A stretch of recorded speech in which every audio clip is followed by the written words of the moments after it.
والأرحام. So the first of them I want to mention to you is small deeds. وَإِن تَكُ حَسَنَةً يُضَاعِفْهَا. Right? Allah says even if you do something small, Allah will multiply it. You might not think much of it, but if you become more mindful when you're making wudu, your salah is going to be better. If you just take this little small step, you're going to notice something, your consciousness of Allah has changed. If you start just being mindful that you're walking into your home with the right foot and you're making a dua. Small little deed takes you less than 5 seconds to do that, but it might actually have a multiplied effect on your consciousness and your awareness of Allah. When you're getting in the car and you're making dua for travel, right? A masnoon dua for travel, if again, 10 seconds or less, you can make that dua. But it's going to be hard for you to start the car and go somewhere Allah doesn't want you to go if you made that dua first. You understand? So small elements of dhikr, what do? They bring about the taqwa of Allah. Small things add up. And when you start getting rid of those small things, one by one, you're like, that's not fard, I don't have to do it. It's not mandatory. I'm not kafir if I don't do it. Fine, you're not kafir. You're not non-Muslim. You didn't sin technically, but you know what you're doing? You're diluting taqwa. You're diluting the awareness of Allah. I'm not mentioning Him as much anymore. I'm not thinking about Him as much anymore. And when I'm not thinking about Him as much, in my conversations, I might notice that I start talking about people a lot more. Or I notice that I'm using foul language a lot more. I'm noticing that I'm maybe laughing at others a lot more. I've become more cruel, I've become meaner. I'm generous a lot less. So what might we learn from that on the side of al-arham? Al-arham means all of our relationships. There are small things that you and I can do in our relationships that annoy each other. A wife can do very small little things. Every time you hear her do it or see her do it, you're like, but you just do, and you just keep going, right? And just like when you don't remember Allah properly, and you don't do these small dhikrs, over time the heart starts getting harder and harder. These small annoyances that the husband does towards the wife or the wife does towards the husband, over time, what does it do? It starts distancing their hearts. They're still living in the same home. They still fulfill all of their responsibilities. They're still raising the kids together. There's still all of those things are going on, but emotionally, slowly but surely, because of small things. Like she always laughs at me when I does this, or he always says that when I do this, or he's always commenting on this or this, and she doesn't bring it up, and she doesn't say anything. I'm just going to have sabr, and this sabr eventually becomes, I don't like him, he's so annoying. And in fact, when the husband says, hey, I'm going on a trip for 2 days, inside of her heart, she's like, takbir. Like, I'm so happy that he's gone for 2 days. I don't have to put up with those habits.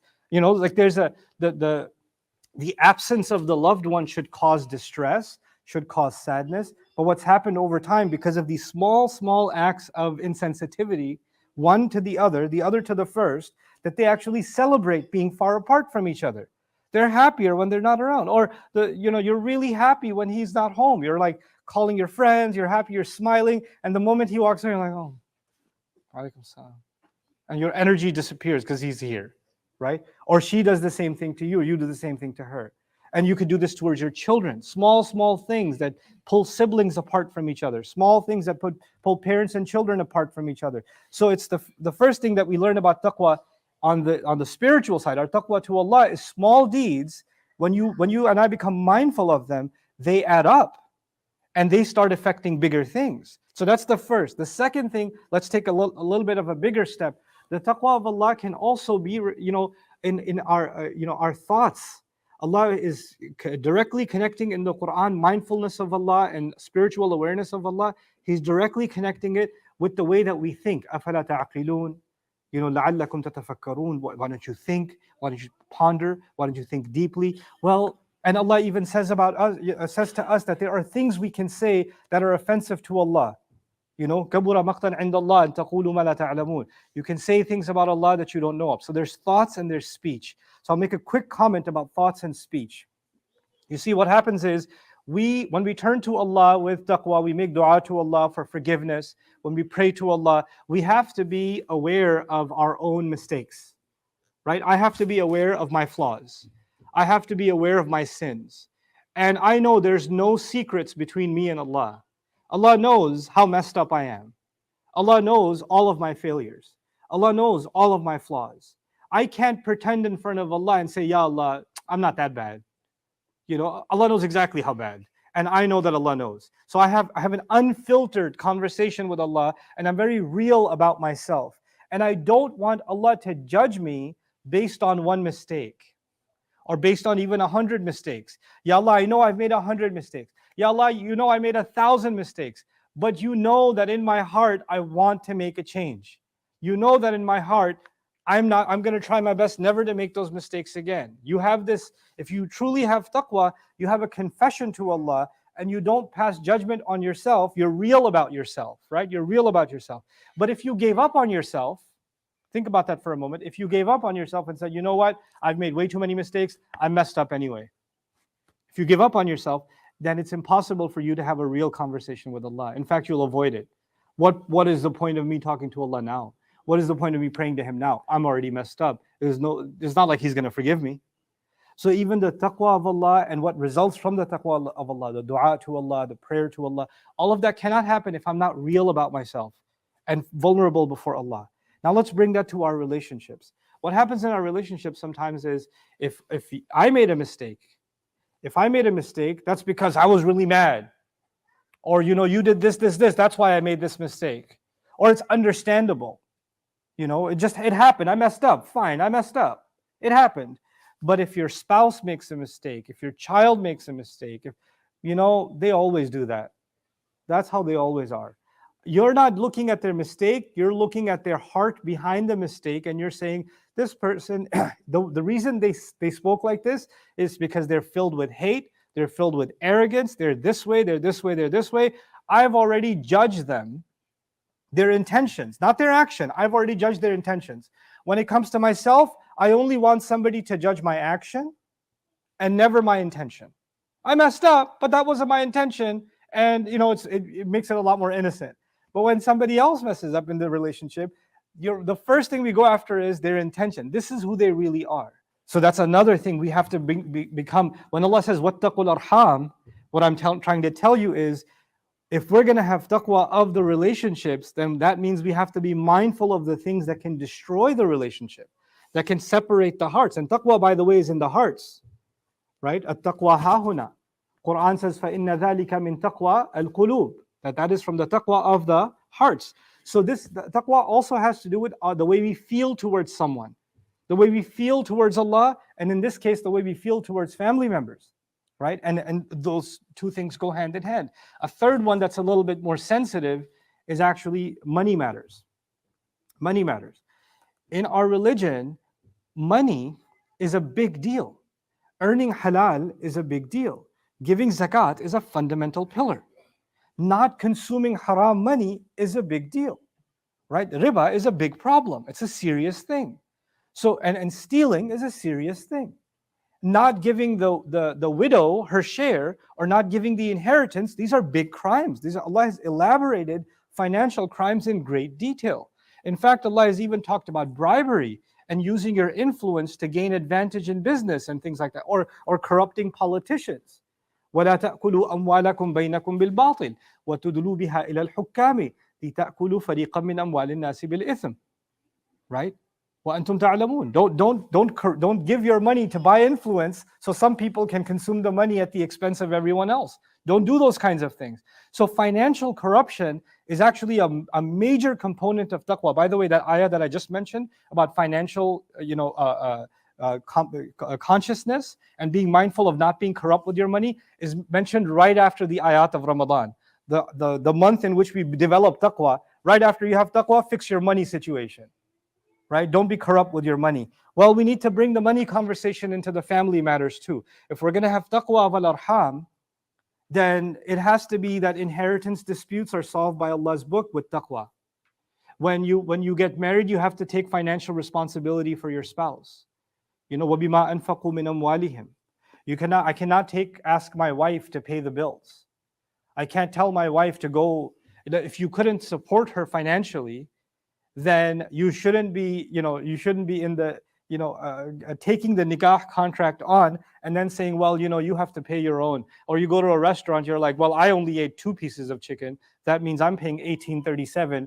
You ate 3 pieces of chicken. You pay $21.30. It's not going to work. That's not taqwa wal arham. وَبِمَا أَنفَقُوا مِنْ أَمْوَالِهِمْ. You got to spend on the kids. You got to spend on you have to take care of your parents. And what happens sometimes in this taqwa is that because a lot of times men are in, by the way, men are not the only ones in this situation. Sometimes women are in a situation where they're earning all the income. You know, that happens too. There are situations like that. And there are sometimes understandable situations like that, like the daughter of the old man in Madian, whose daughters were basically taking the animals out to graze, so they're the ones making the money in the house, right? That's in the Quran, in Surah Al-Qasas. So situations like that can happen. Or there was a married couple and the husband became disabled and the wife has to do work and she's supporting him financially. Khadija radiallahu ta'ala anha supported Rasul sallallahu alaihi wasallam financially for a time. There are situations like that exist that are based on mutual understanding. That's different. That's a separate thing. But outside of that, what I'm trying to tell you is I cannot impose a financial obligation that Allah did not impose. And I cannot make, just like in the taqwa of Allah, I cannot make haram what Allah has made halal. And I cannot make halal what Allah has made haram. The same way in my financial dealings, I cannot tell my wife, hey, I don't like my mother, I don't like your mother, don't give her a gift this Eid. I can't do that. Why is she doesn't have a right to give her mother a gift? She doesn't have a right to take care of her cousin who needs a loan, or it's her choice. That's a goodness that Allah has made that halal for her. In fact, it's even an act of ibadah. Why would I stop her from doing that? And the same way she cannot stop the husband, hey, you said you're going to give your mom this. Why are you going to give her this? Your mom has enough, or your dad has enough. She can't do that to you. And your mother can't come along and say, I see you're taking your wife on a vacation, huh? Don't. Take me on a vacation. Right? Your wife has a right. She has a right. And your mom can't come and impose her judgments on how you're going to spend on your spouse or your children. So you're stuck in the middle. Everybody hates you because whoever you spend on, you make somebody else angry. Congratulations on being a man, right? But the idea is that you have to have taqwa of Allah, in that you're mindful that you're being fair in all of your financial dealings, in all of your financial responsibilities, and you're giving people what their rights are. That's actually part of wattaqul arham. In fact, early commentators on this ayah said that this wattaqul arham has to do with inheritance law first, because inheritance law is coming later on. In other words, they understood taqwa of the close relationships will have to do with money matters. The ugliest family dispute happens when the wealthy father dies and the children are at each other's throats. Or when somebody dies and everybody's like, who's going to get the house? Who's going to get the car? Who's going to get the land? Who's going to get the farm? Who's going to get this? Who's going to get that? And there's dispute. People that used to be brothers and hugging each other at Eid are now taking each other to court. For what? For a goat? For a house? For just a patch of land, which you're going to be under it in a little bit, but you're destroying family ties because of it. So money is yet another thing that we have to be mindful of in terms of Allah, but also in terms of family. The final thing I'm going to mention is time. Is time. Allah has created this system of taqwa with Him, and it revolves around time. There are specific times when I'm supposed to pray. There's a specific time when we go to Hajj. We're in Hajj season now. May Allah accept the Hajj of all of the Hujjaj. And those of us that haven't had the rizq to go to Hajj, that Allah provide you the rizq to go to Hajj. So there's a specific time for Hajj. There's a specific time for fasting. There's a specific time for prayer. There's a specific time for Eid. The entire religion and our taqwa of Allah, our mindfulness of Allah, is actually about taking advantage of particular times. And even voluntary times, there are special times to make dua. There are special times to make adhkar. وَالْمُسْتَغْفِرِينَ بِالْأَسْحَارِ حِينَ تُصْبِحُونَ. Early mornings, late at night. There are times, and times. Well, if we apply that formula and what it could mean for our families, then there are times that we have to give. Rasul sallallahu alaihi wasallam used to give allotted times to his spouses. There has to be dedicated time where people that have a relationship with you feel like they got your individual attention. If you, for example, have 3 children, right? And the only time you talk to them is, how was dinner, how's school, blah, blah, blah. But you know what? There's a time where it's just you and your daughter. Even if it's 10 minutes, it's just you and her. She got exclusive time from you, right? And you made it into a habit. You disciplined yourself. This is the time, hey, it's daughter time, come here. And there's a set time. Like I said before, it could be a small thing. It could be life-changing in the psyche of that child. It could be life-changing. It could be that you're living with your wife, you're living with her for 20 years, but you never actually take time other than the groceries, the shopping, the bill, the kids, the commute, the this, the that, the other. Somebody's always around, we're always talking about, no, there's a time, we're just gonna go for a walk. Just you and I are just gonna go for a walk and we're gonna talk. This is our time. No, there's no phone. Everything's on airplane mode. Everything else disappears. It's just you and me, and we're just going to talk. We're just going to take our walk. Whatever's on our minds, right? There's that exclusive time. What does that do? Just like in our religion, it strengthens our relationship with Allah, right? The daily prayers on their times. The same way, if we can figure out a way to discipline our time with our family members, you don't have to give them all day. Allah didn't ask for all day. Even Allah only asks for a few minutes every few hours, doesn't He? So human beings actually need a lot less even. But that time, it's not the length of it or the shortness of it. It's the quality of it. If you're sitting with your kids watching a show, watching a TV show, that's not quality time. Even though you're present there, you're not actually talking to them. So you didn't spend time with each other. You both spend time with a screen. You understand? So ittaqul arham can include allotted times that can slowly but surely, one drip after another, in a few months, in a year, in some time, you'll notice that relationship becomes a lot healthier. It's a lot easier to protect. So we come back to the meaning of the word taqwa. Taqwa, actually, I keep translating it as spiritual consciousness and protection. We're protective of our relationship with Allah. Wattaqullah. Protect yourselves from hurting the relationship you have with Allah. This is kind of a nuanced translation of this word. If I lose my taqwa, my feeling towards Allah will get weak. I won't feel anything when I pray. I won't feel anything when I make dua. I won't think about it anymore. I'm just going to live my life and I happen to be Muslim. That's a life of a Muslim without any taqwa. Taqwa is about consciousness and awareness and a protectiveness. I want to protect my feelings towards Him. The same way I want to protect my feelings towards al-arham. That's the command Allah has given. وَاتَّقُوا الْأَرْحَامِ إِنَّ اللَّهَ كَانَ عَلَيْكُمْ رَقِيبًا. And Allah at the end adds that He's always been watchful over you. He's protecting over you. In other words, this instruction, one way you can look at this ayah is, this is Allah's way of asking to protect you, guiding me, so that we can live a life where both of these things go hand in hand. And I would finally argue that one of the lessons we can learn from this ayah is the taqwa of Allah and the taqwa of al-arham are in fact hand in hand. You cannot have taqwa of Allah and you're not mindful of the family relationships. One will affect the other.